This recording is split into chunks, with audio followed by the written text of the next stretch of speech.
So, ladies and gentlemen, music lovers and chamber music and string quartet fans, welcome to the sixth and last chapter of Ricercare Quartets in Quarantine, a live four-part counterpoint in days of uncertainty.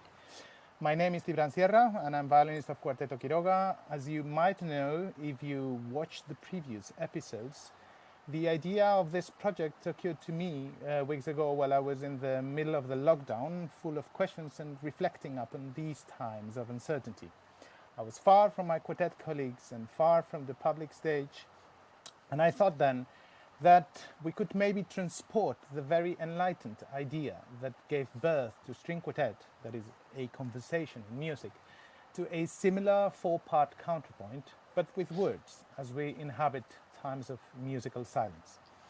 Through this series, generously hosted by the String Quartet Biennale of Amsterdam, we have been developing another form of string quartet performance. Four voices from different quartets, all of them groups that are linked to the Amsterdam String Quartet Biennale, have met every week to discuss and debate about music, about the context of silence we're living, and about the uncertain coming future, about programming, about how's life as a quartet player, about how do we relate to each other, about how do we relate to audiences, and about the role that string quartet itself and chamber music can play, especially in turbulent times where critical and enlightened thinking is probably more needed than ever. We have had the chance to exchange ideas with some of the most prominent quartets of our time. We have had Hagen, Brentano, Artemis, Juilliard, Doric, Casals, Metaphor, Signum, Danel, Calder, Omodern, Dudok, Marmon, Affinity, and Barbican. Quartets from all continents, from different generations, with very different perspectives, have met every week and debated in the same way we practice the art of quartet playing, that is listening, reacting, and learning constantly from each other's differences, ideas, and gestures. Because more than ever, it feels important to underline that diversity is a treasure. For many of us, as we mentioned it has been almost like going on stage again. But even the nicest concerts have an end. And so after listening to the thoughts, concerns, doubts, ideas, and even wishes of many quartet players, it felt necessary to shift the perspective beyond the stage. Because actually, we cannot forget that the miracle of music also happens thanks to all those who fight for it, who support it, who fund it, who organize it, who program it, to those who inform and reflect about it. So we could not end this Ricercare, which stands for search, for experiment, for invention, and for counterpoint, without getting together three prominent voices that, despite of not being quartet players themselves, they do represent the key elements which keep our world, the world of music and of chamber music, spinning around. One promoter and concert organizer, one management agent, and one music journalist, publisher, critic, and opinion maker. Their view beyond the stage is also key to be able to have a 360-degree look to these times of uncertainty and to honor the name of this series. So we hope that after all these conversations and after the one of tonight, those of you who have been following us will exit from these Ricercare experiences as one exits from a good concert, somehow being different as you were when you entered the hall. We want to kindly invite to watch and share the previous episodes in YouTube. You can find them under the title Ricercare in the YouTube Facebook channel of the String Quartet Biennale of Amsterdam. And to post your questions for today's Ricercare in YouTube Live or in Facebook Live. So let me now introduce the outstanding lineup of guests of this closing chapter of Ricercare. We have Yasmin Hilberdink, which is the artistic director of the String Quartet Biennale of Amsterdam, that is our host. Thank you, Yasmin. Hello.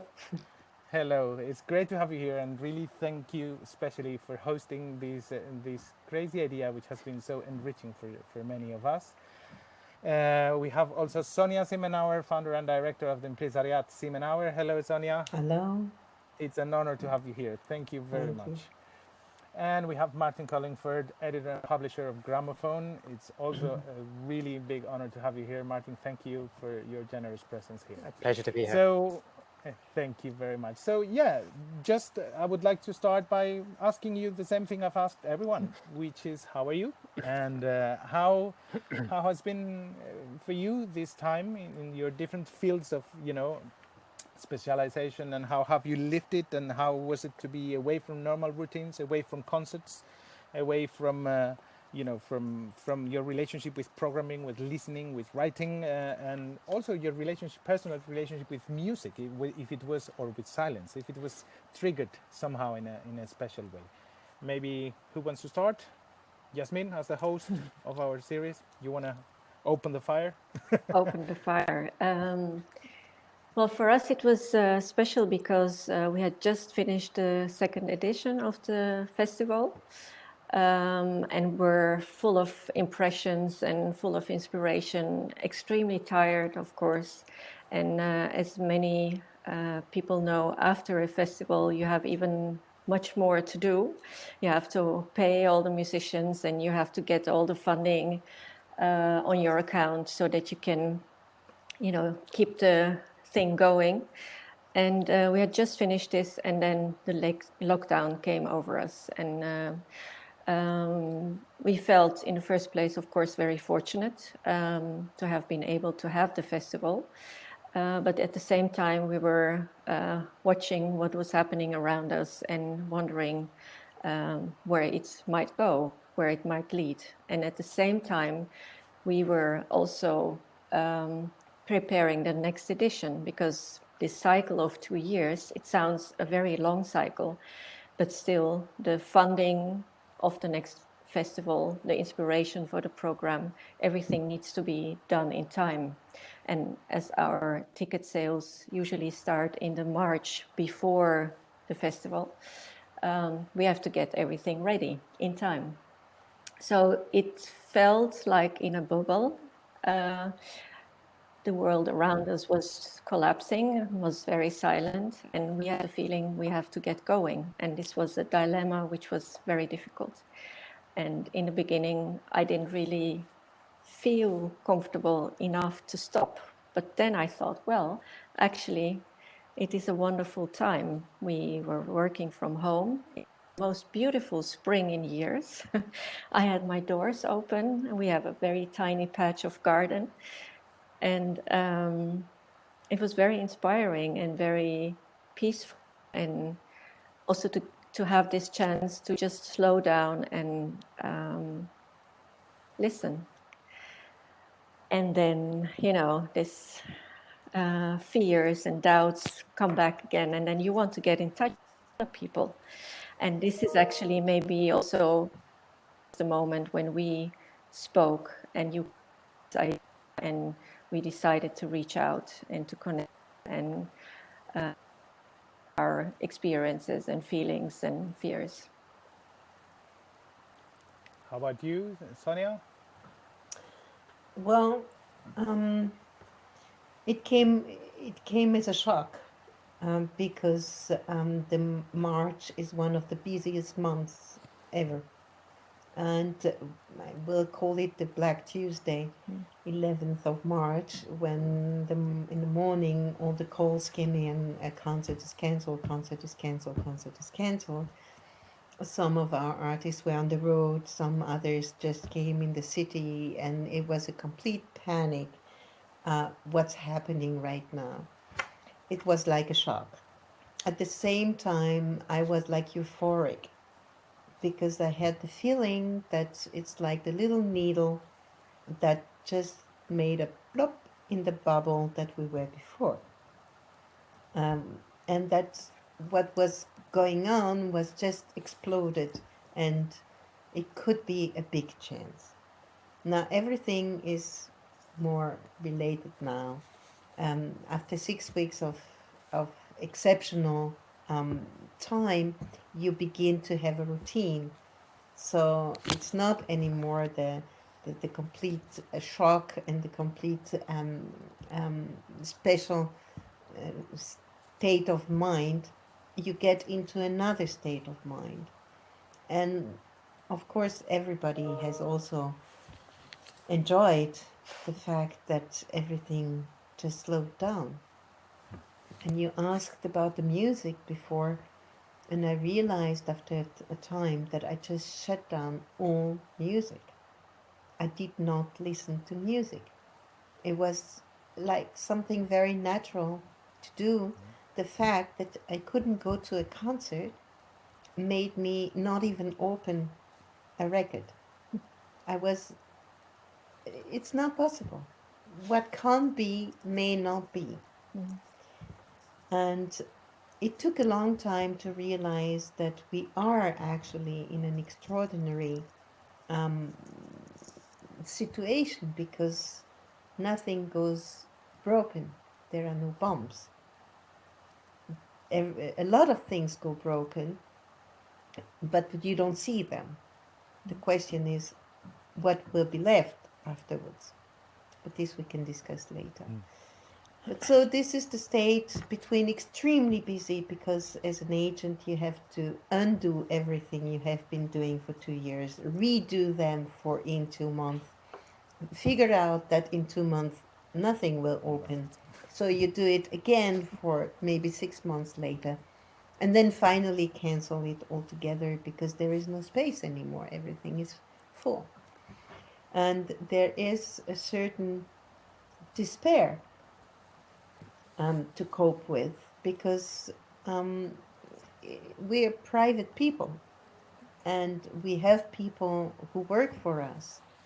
And when everything goes on, it's like the money comes in, you can pay the people, you make more money on what is going to happen, but suddenly you make absolutely no money.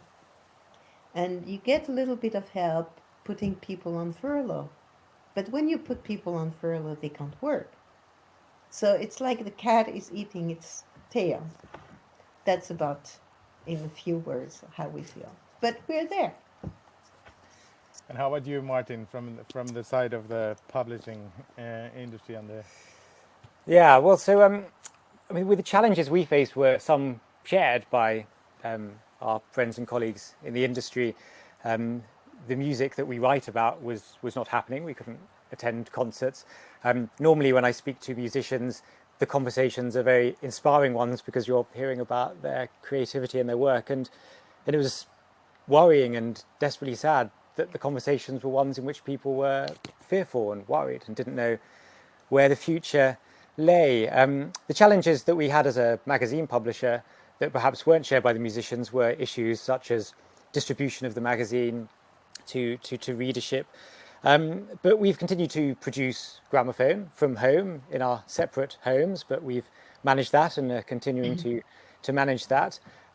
Our subscribers have obviously been receiving the magazine, but I think a few observations I would make. It's been rather wonderful that, like a lot of music magazines, and also like a lot of record labels and streaming services, because people want music and they want it in different ways and they want to learn about it and read about it, the ways that they can access it or they can read about it have grown. We've had an increase in subscriptions, just as talking to record labels and record shops, they've had an increase in sales. Streaming services, and I'm sure we'll all come on to talk about this, have seen an increase in classical streaming. So on the one hand, we've obviously had challenges. On the other hand, there's been some quite moving responses to that. We've also looked about the changes that have been happening, and as journalists and as magazines, how can we be part of explaining and exploring that? The next issue of the magazine that we're just finishing off now has a very in-depth look at online streaming of concerts and opera and where that's going to go. That's obviously grown. That's something which I think will continue to grow. But the times we're in give it a certain urgency. And the other thing I've felt is incredibly important to do as a journalist is just to be able to raise awareness of the challenges that the music world has been facing, using the means of articles and publishing and social media to just be part of creating that sense of urgency, of need, and just encouraging people to think and respond and see how they can help and see how they can say the right things. And also just to hear where it is they can listen to music in the new form that they've been able to hear it. I think you've thrown in wonderful questions already, which I would like to kind of develop talking with you and open the debate in that sense, because I mean I feel that that the music world has been changing a lot for the last 40 years, and we went from a situation where, where the recording industry was extremely powerful and could, and even for string quartets, I mean, you could feel symphonic halls with string quartets in the 80s or early 90s. Sonia smiles, but long ago. And then you had this amazing boom of ensembles coming up in the beginning of the century, and then you have the financial crisis, and now we have this situation. And you mentioned, Sonia, now you said it was a bubble that had to explode somehow, and I would like you to explain a little bit what you meant in that sense of bubble. I mean, what do you think is the scene that we're facing right now? Because we were discussing in other conversations the fact that we're talking about a crisis, but weren't we already in crisis before this crisis? I mean, and somehow, so taking what you were saying about the bubble exploding, what do you think about that? Well, it was too much of everything. Every artist a bit on the road had too many concerts. It was too much on the road, going from one place to the other too quickly. Never standing, never staying, coming with the last plane, going with the first plane. Um, it was there was no air, there was no space above. There is nothing to reach for. It's just defending. I had the feeling that everybody was trying to cope and barely coped. And for me, it was like the feeling I had too much sugar. I always had this feeling of being over sugared. And then suddenly everything explodes. And it's the feeling we have a chance. We have a chance to do it differently. Not In which that, way would you well, suggest? in first, slower. Slow. First and above everything, slower, with more time, with less pressure, with less bad ambition. There is a good and there is a bad ambition. A good ambition is to want to make it good, to want to serve the thing. And the bad ambition is the self-cult. That it's not about the music, but it's about the career. It's really like the normal lines, but it's really about that. And I felt that my artists were having a chance that they were asking for so many years. We were always talking about doing sabbaticals. Every artist at some point of the year would say, I need a sabbatical, give me a chance, give me 2 months, give me 3 months. And then, well, we may not say towards the outside that someone is doing a sabbatical. And if I may, do you think also, Martin and Yasmin, do you think this is something that has to do, I mean, this feeling that this rush or this ambition, bad ambition, to use your word, Sonia, do you think this is something that has been stimulated by the whole establishment of the music business, or is it something that comes down only to artists, so to say, or how if you agree with that perspective that Sonia was kind of sharing, how do you think, as promoters and also as the storytellers of the action that is happening, can contribute to a slowing down situation, which can be in favor of music, if I read Sonia's words properly? Well, I'm happy what I hear from Sonia, because when I was in the dream phase about the Biennale, about the String Quartet Biennale, I imagined that there would be 10 or 12 or 15 quartets coming together for a week, staying for a week, and playing all sorts of music.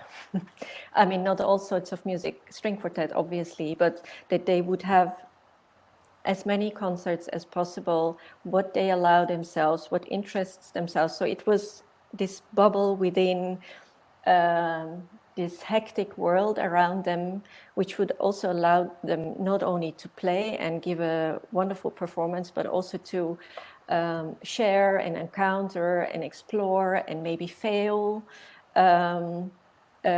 Utopia, like one of the quartets called it.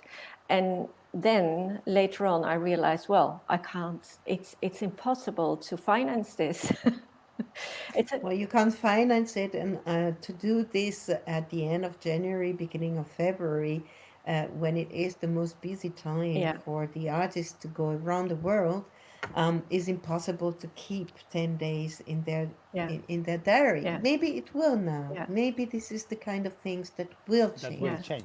Well, it's, you know, it is not so much, of course, I understood then that this is not possible and why, and then you go down to 4 or 5 days, you know, in your brain, okay, the first ones will come and then they will leave and the other ones will come, but there will be more time to just be somewhere and not only like you play your concert and then leave with the first flight out.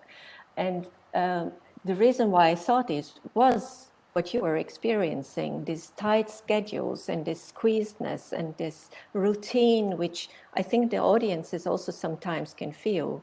And what I wanted to create was this small universe where all this calms down a bit. And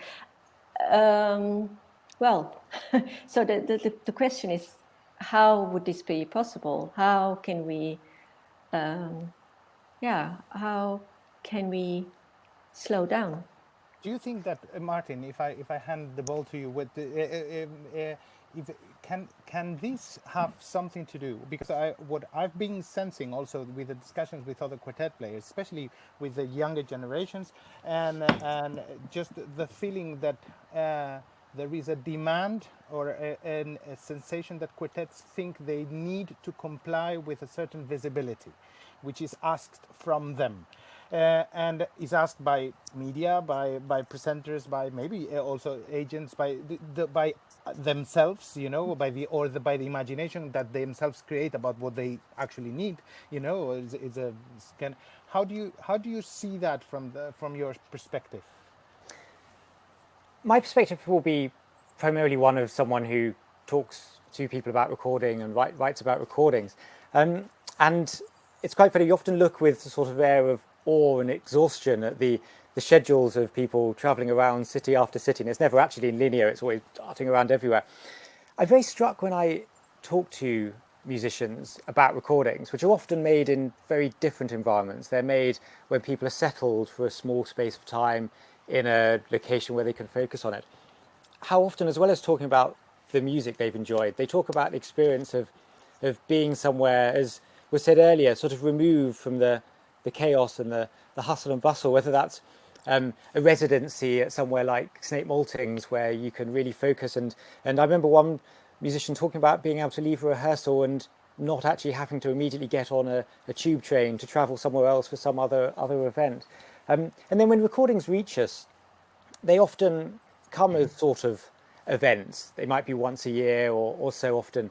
And so I think for a lot of the experience of someone who listens to recordings, there doesn't seem to be that constant demand. It does seem to be about key pivotal moments. And just through this conversation, I'm wondering if something of that nature can be thought of a little bit more in the live scene, and actually just thinking about events that have really grabbed almost the wider imagination in recent times. It's been when, I don't know, someone has performed at the Proms the entire Bach solo violin music over a period of time, and there's been a sense of something being a focus for both audiences and players rather than this constant visibility.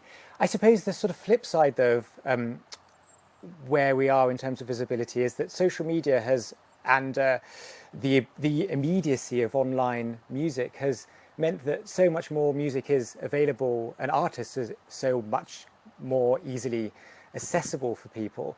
But there's a feeling that that has to be served and filled at all times. I suspect that adds additional pressure on artists. But the flip side of that is those who use it creatively and well have a chance to engage with audiences in a way that they probably never did before. Sonia was mentioning something which I thought it was interesting and somehow linked to what you were mentioning.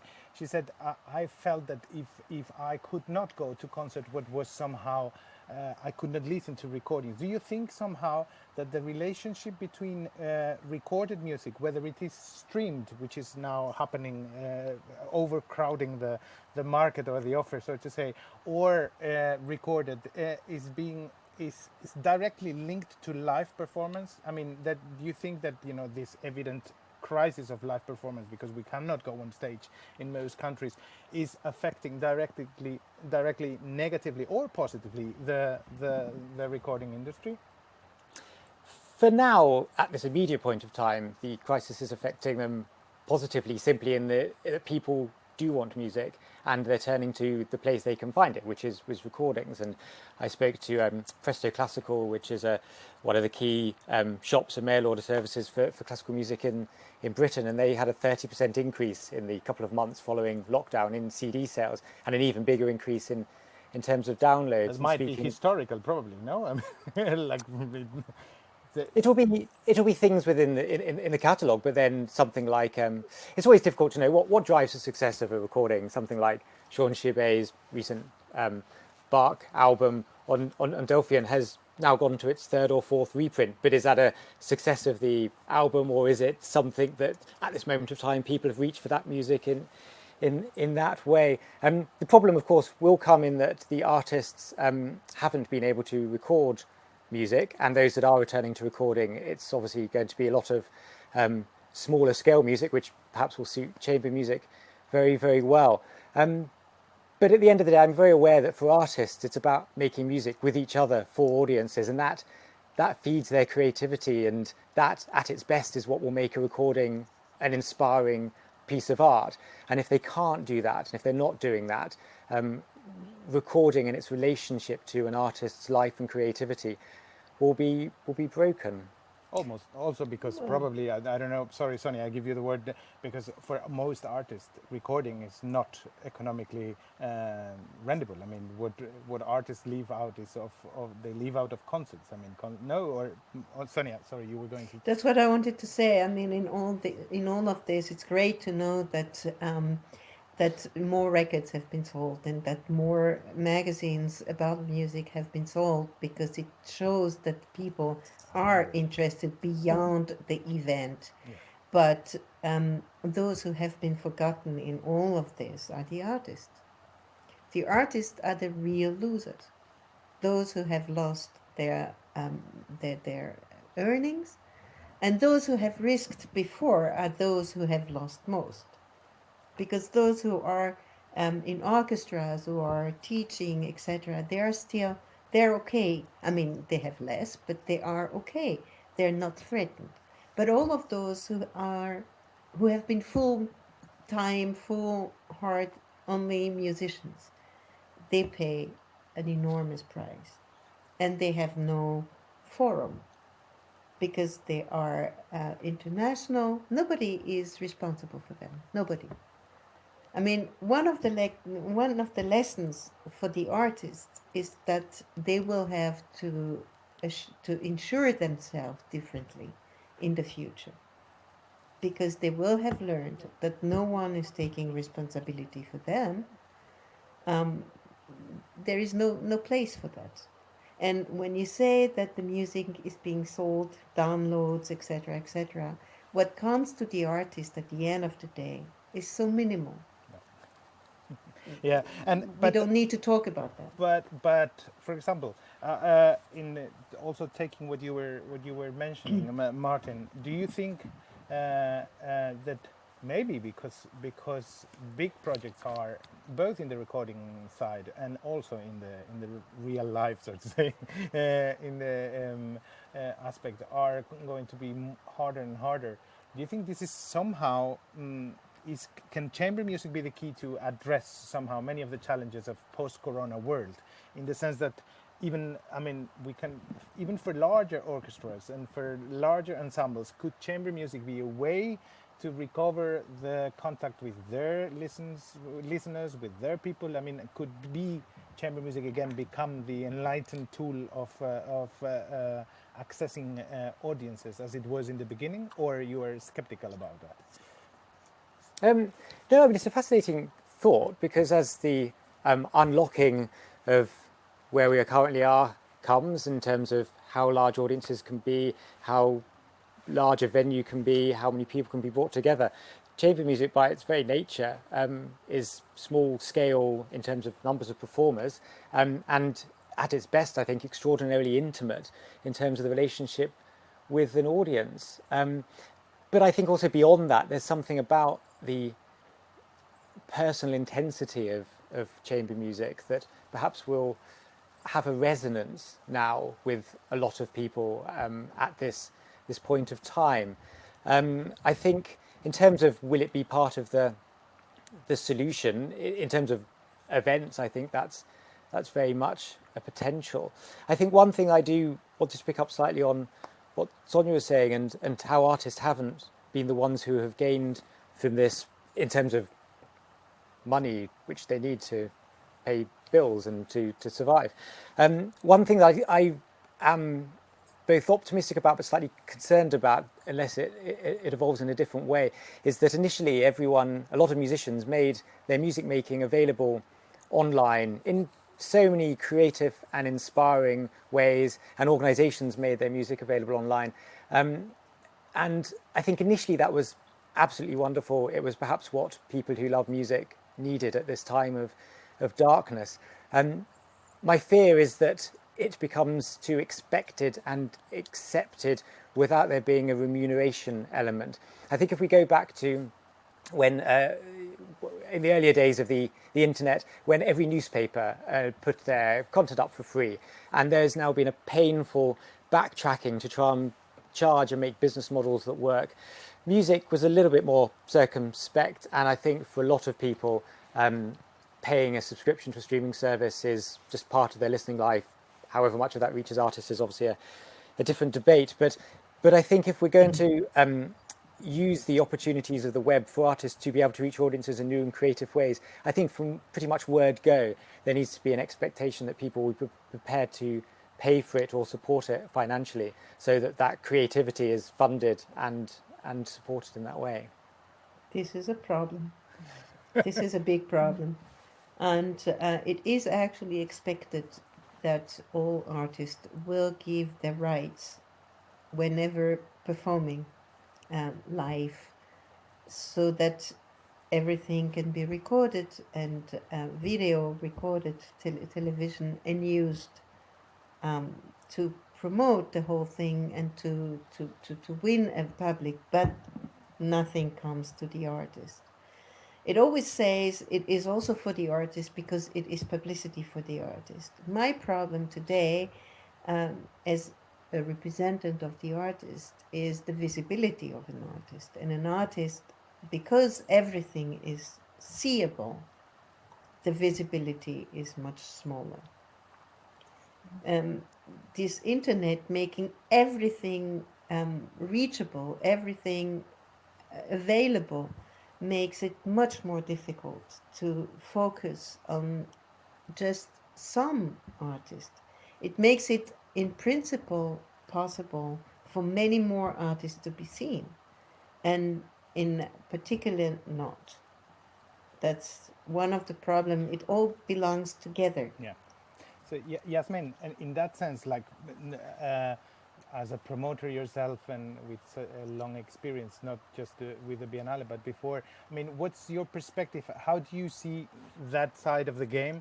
Do you think that promoters are being aware that, for example, when artists, when now there, options of being, concerts being streamed and everything being broadcasted and all that, that promoters are being sensitive to that reality that somehow Sonia is posting there, or do you think anything, the format itself of the live concert should change in a way to actually stimulate people coming back to the concerts, but also creating a double reality, parallel reality, which is also able to be monetized, so artists can also survive, and it can be a mean of survival, a way to survive, in this world?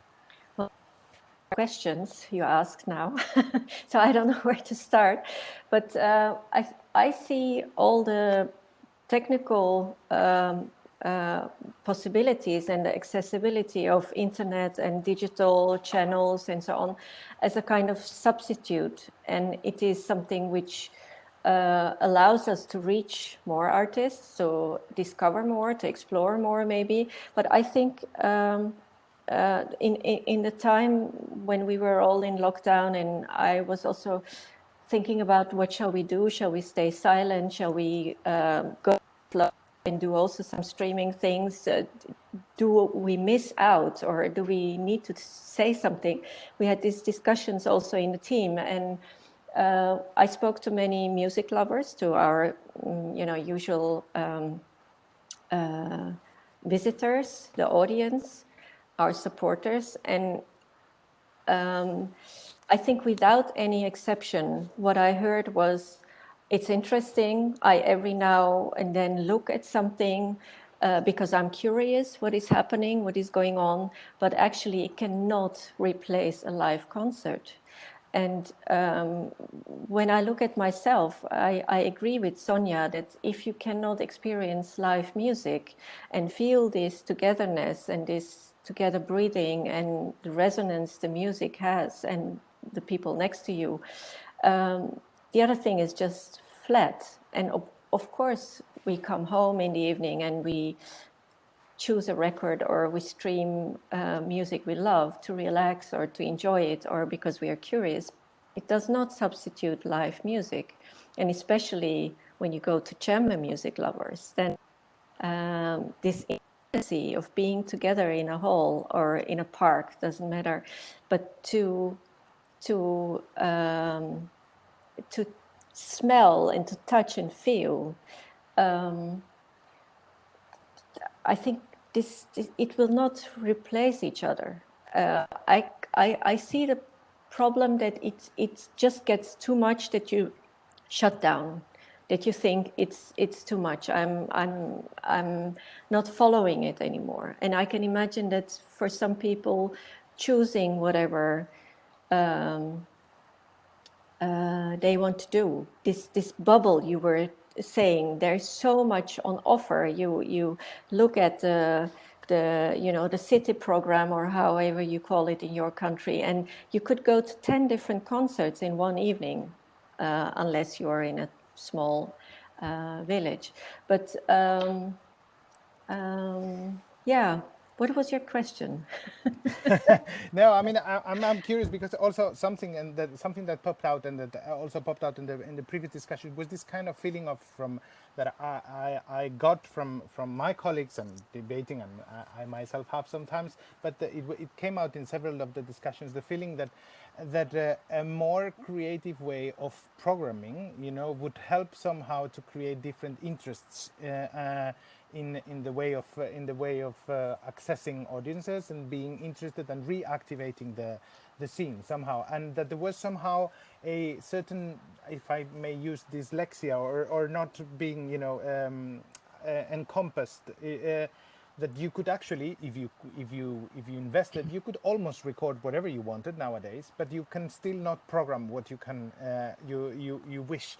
I mean, so it's in the world of recording there and of streaming, there are people doing extremely creative things that then have a problem to actually access the live stages, because and I wondered how can we stimulate new ways of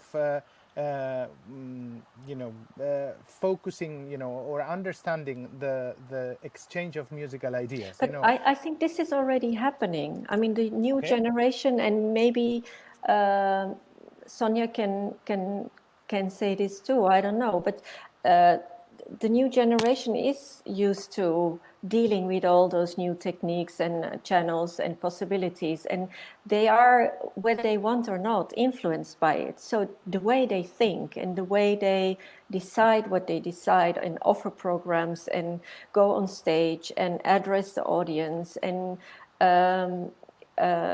present their concert is already changing. Yeah, but what people were saying in the previous were implying somehow in the previous talks was that maybe many promoters are afraid if you program something very out of the box, and many reviewers might not be so interested as if you do again a new version of the whatever Beethoven string quartets. Let's think something that is this year happening, no? So that somehow this kind of we still are like hamsters walking in the same thing like this, one over and over. circle. How do you feel about that? Can I? Yeah, please. Okay. I think we have to differentiate a lot Yes. because you have the organizers who have subsidies, who are not so much depending on getting the money from the public. And those organizers will curate their series enormously. They are not presenting what the artists want to present. They make a program and they ask the artist to be part of this program, to play a little part in the program. At the end of the day, it's the profile of the house, of the program that is important. And then you have those private organizers who are depending on the money coming in, who might be afraid of something they don't know or their public don't know, because the public will not come if they don't relate to what is going to happen. This is a problem of communication, and it's a problem of confidence. How can we work on the public having confidence in an artist, coming to a place because they will just take what this artist is going to give them, because they know they will be different after this concert. This is the question. How to reach out to the public is the question for the artist, the question for the presenter, it's the question also for journalists. How to reach out, how to build the confidence so people are open. And about Yeah. that, Martin, sorry. I mean, I would hope this is one of those areas where recording and live music can play a strongly supportive role. I think I would obviously be expected to fly the flag of recording quite a lot, and I know that I don't think anyone sort of says it takes the place of live performance, but it can often try and achieve and do very different things, or the same things in very different ways. But while on the one hand of recording, you will have an extraordinary Beethoven cycle. I mean, I've sat in sessions watching people like the Tokash Quartet just really explore and interrogate a score in a very different way to what they would if they were there in the immediacy on stage, and that can be rather wonderful. But I think another place where recording can actually, hopefully, really support what we've been talking about just now is that it is possible to often release and record much more obscure repertoire. And I often talk to artists about this, and they will record something and they'll talk to me about it, and they'll say, I love this music, I can't persuade programmers to put it on for understandable reasons, because the programmer has to sell a number of seats. But by making that recording, they can reach that repertoire out, they can potentially grow awareness of it, and perhaps the next stage can be live performances. I think as the last couple of decades have gone on with recording, and more recordings are made, but the relationship between, say, major labels and independents, and actually artists making their own decisions and raising their own money to make their own recordings, has changed. Often a lot of the projects which make it onto record are those where there's a sort of a desire to speak about something which is more obscure, or perhaps someone really believes in and is very different. And I would hope that that's a role recording can play in just raising awareness of things which are less of a risk if you're paying for a record and you can reach your audience worldwide than if you've got to fill a hall on one night with an audience. And in that sense, somehow, so moving on somehow to the idea that, I mean, to keep people interested and to somehow keep the whole world spinning around. I mean, I would like to ask you somehow, from your point of view, I mean, what is for you the role that somehow performing arts do or should play in our society nowadays? I mean, because we tend somehow to complain, and we were talking just before of the record about the whole policies that are being implemented now in different countries to support the arts and the art, or the artists, or not. And So we complain so many times about it might be neglected, the importance of the arts, of the industry. But how are we working, all of us, in the right direction to really become part of our contemporary culture? Are we becoming somehow like an ivory tower which is trying to build fences around itself to survive somehow? And if you think so, how to break these fences and how to actually become something that is our common fellow citizens feel as part of their identity, and therefore they fight for for promoters to be able to invest, for record labels to still be able to record, for magazines to be sold, for artists to survive and to make all this possible. Well, I know it's a difficult question. Well, I think it's our obligation, and our obligation as a promoter and the ones being around this whole music or performing arts life, to look into the future, to look ahead and to shape the future, and to allow the artists to manifest their view on it.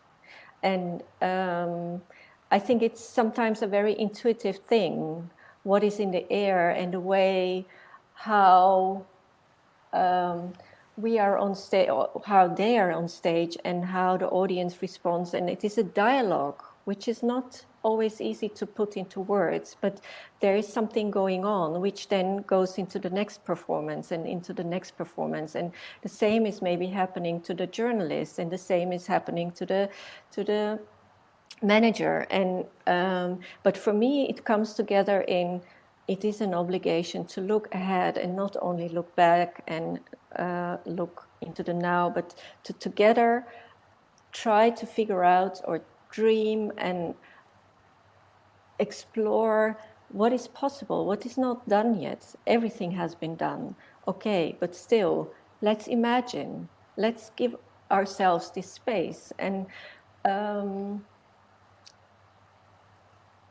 it's not only by seeing the problems and the things which inhibit us and which we all the time run against, but to imagine. And what would you imagine?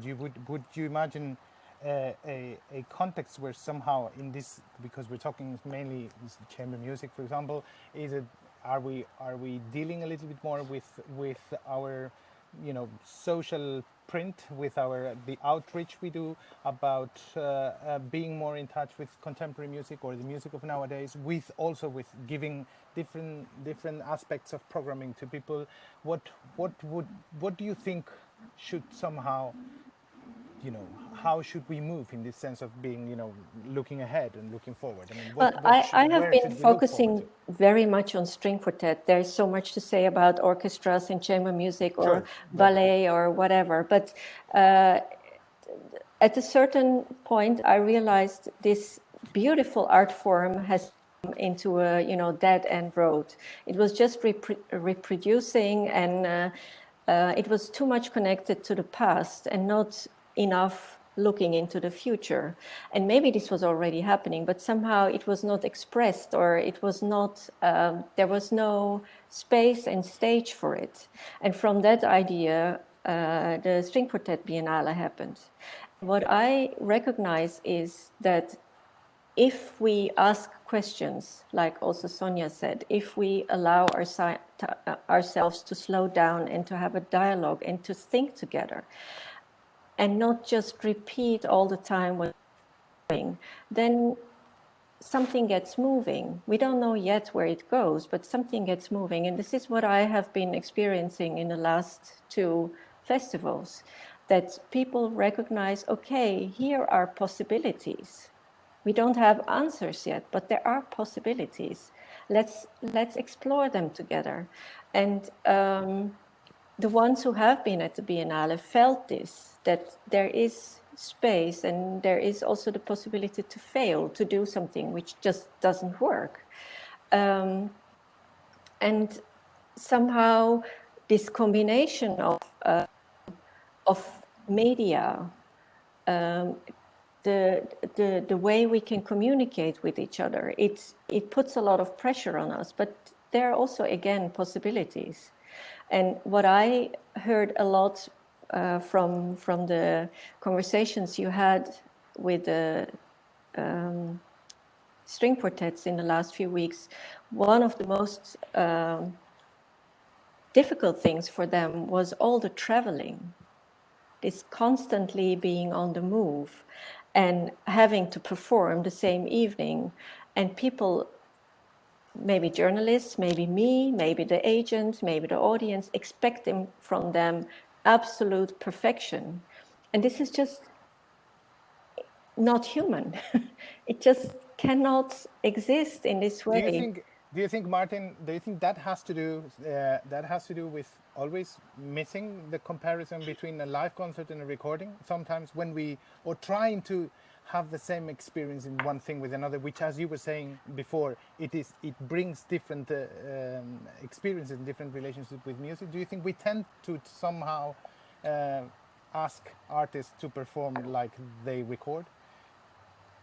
Yeah, I think that's absolutely true. I think that's been one of the downsides of studio recording, in that audiences expect to hear what they've heard on the recording, and then artists perhaps feel that they have to then present it in that way too, which perhaps might slightly be reining in what they might want to do in terms of experimentation or freedom.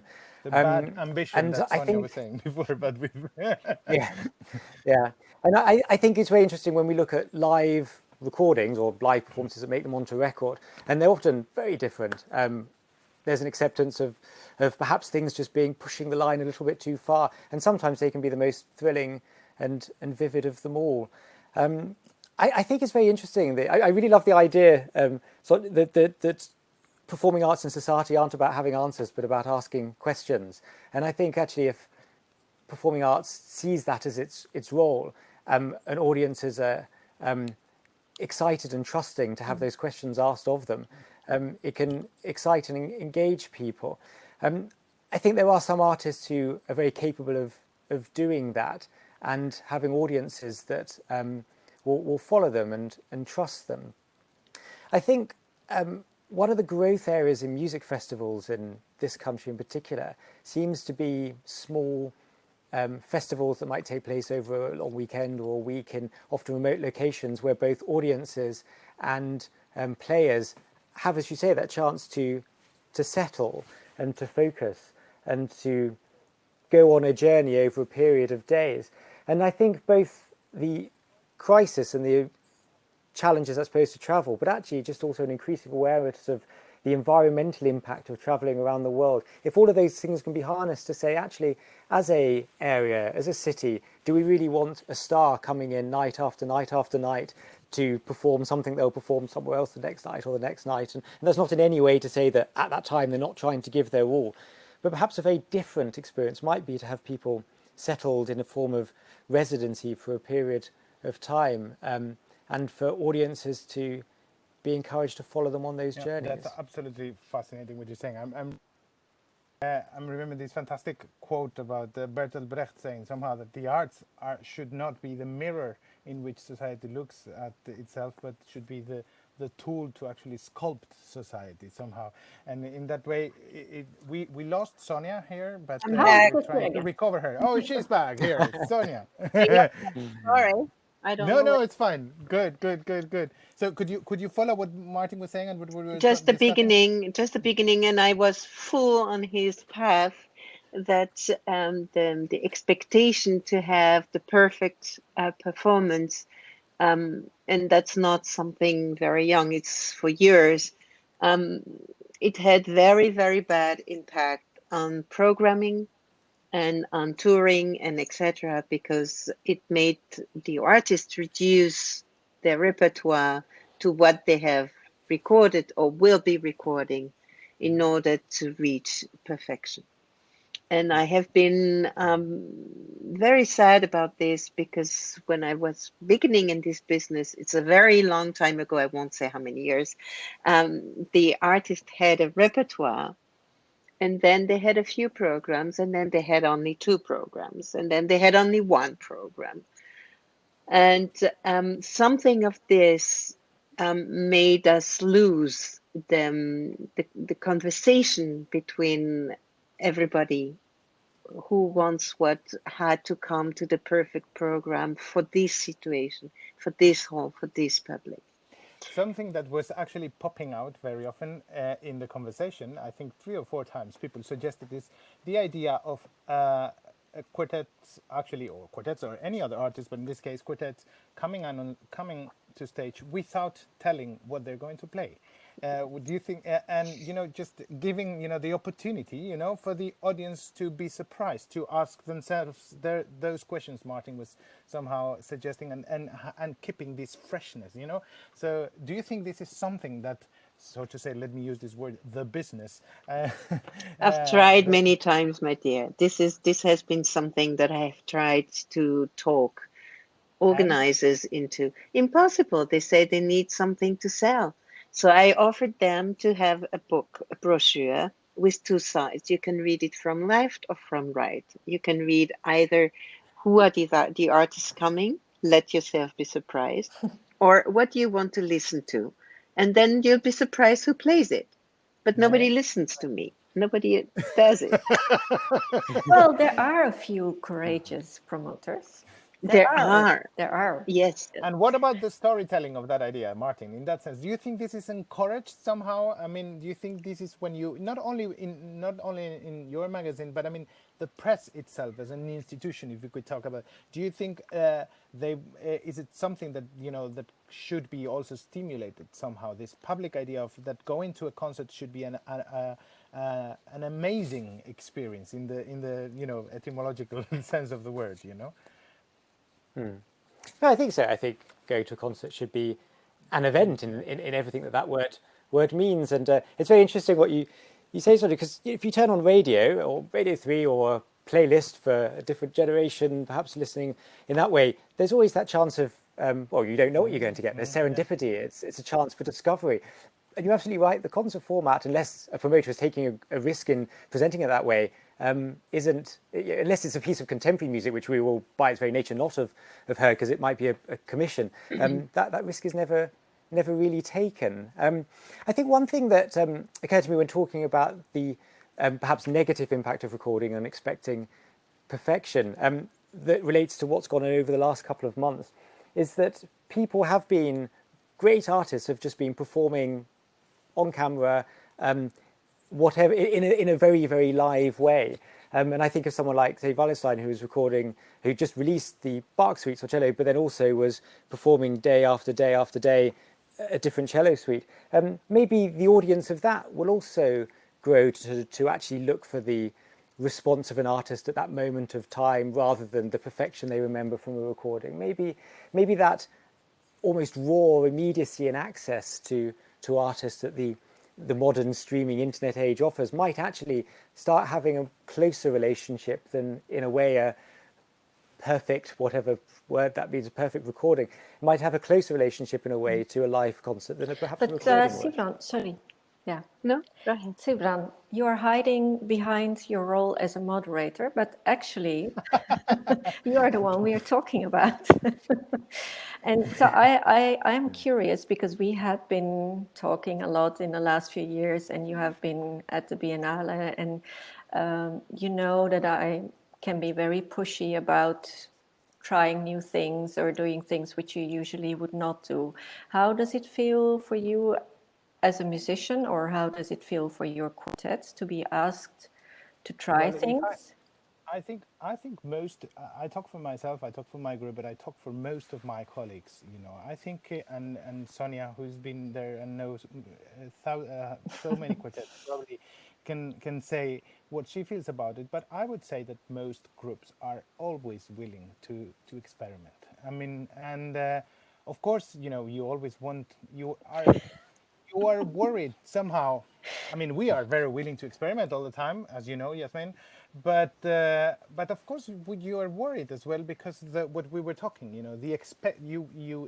what is expected from you by the business creates kind of a monster somehow for many of us, that you have to deliver a certain a certain image of yourself, which is supposed to be the one that fits, on the little boxes of the bad ambition, to use Sonia's word somehow, and that's what is somehow pushing the brake for us sometimes. But at the same time, we know the audience, they want to experience something. They want to be surprised in a good way. In my personal opinion, always that audiences have been challenged, the result is successful for the audiences, and it's positively surprising for the organizer, and positive for everyone. I even was an organizer myself for a while, and I remember once this fantastic story I told, I think in one of this Ricercare, of a woman who told me, "Oh, thank you for letting me listen to this music." It was a Finnish contemporary composer, and she told me, "I never thought I could like something that ugly." And that statement somehow is absolutely, it's brilliant, because it really gives you the idea that people are willing to, as you were saying, Martin, to being asked, to being challenged, but we need somehow from all sides of the business, starting us artists, but I think we kind of try, but to let us, someone else was saying these days, another colleague was talking about conviction, the power of conviction. It's not just about playing a certain music, it's about, trusting the artist to say, I believe in this music, let me play it. Because if I believe in this music, let me record it.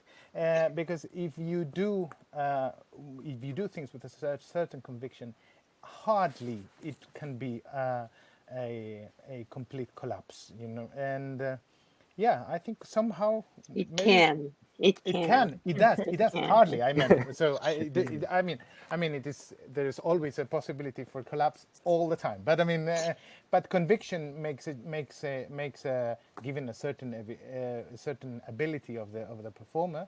It's always what changes. The way to the how to say the weight of the results somehow. And I would keep here talking with you for hours, but time is running, and it's almost time to start wrapping up. So I wanted to ask you, just as a kind of a final statement or something, when we're talking about, when you see your what you've been doing, what you are doing in your side of the business, writing, promoting, managing, all that,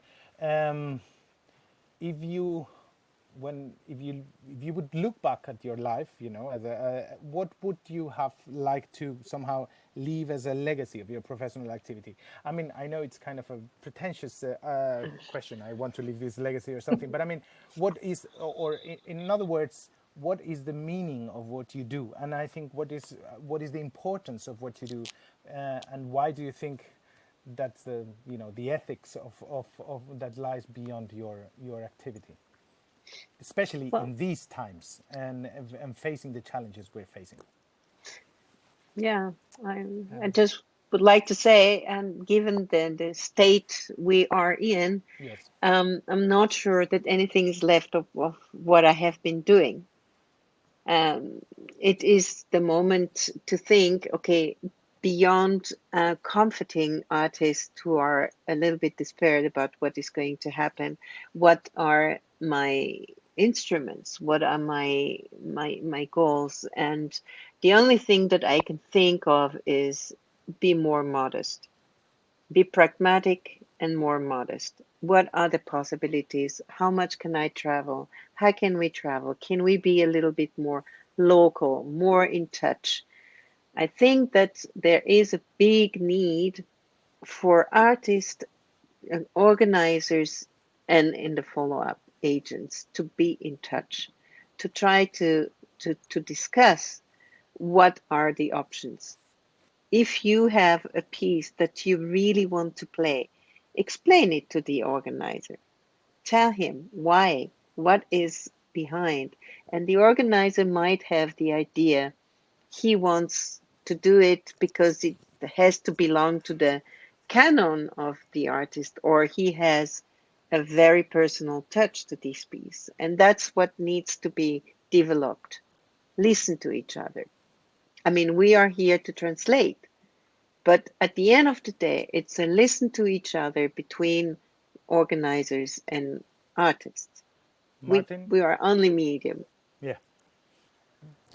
I think if the question is what sort of legacy would one like to leave through one's work? I mean, I know what the most profound music means to me and the role it's played in my life. And I think if someone's lives became enriched or enhanced in some way by hearing a piece of music that they perhaps first encountered through the advocacy of my words or the words in my magazine, then that would be what I would consider a good legacy for what we do.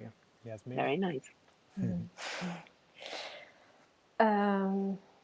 Yeah, difficult question. But for the moment, what comes to my mind is you have to be on fire, give on the fire. And this is what I'm trying to do. And what I see is that musicians are on fire. So, yeah, we will light the fire. All right. So I want to thank you, the three of you, for really having spending here this hour with all of us. It has been really enriching and really inspiring, and we could have been talking for many more things and get more deep in many of the subjects that we kind of touched on the surface. But time is time, as we know, and time is the primal material of music, so it should be also the primal material of our talk.